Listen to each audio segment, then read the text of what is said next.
إن للمتقين مفازا حدائق وأعنابا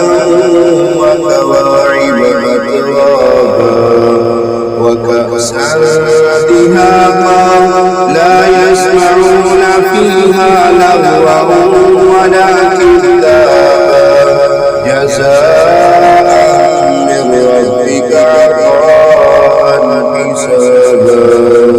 رب السماوات والأرض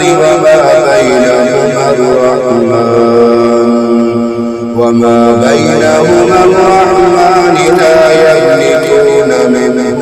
خطابا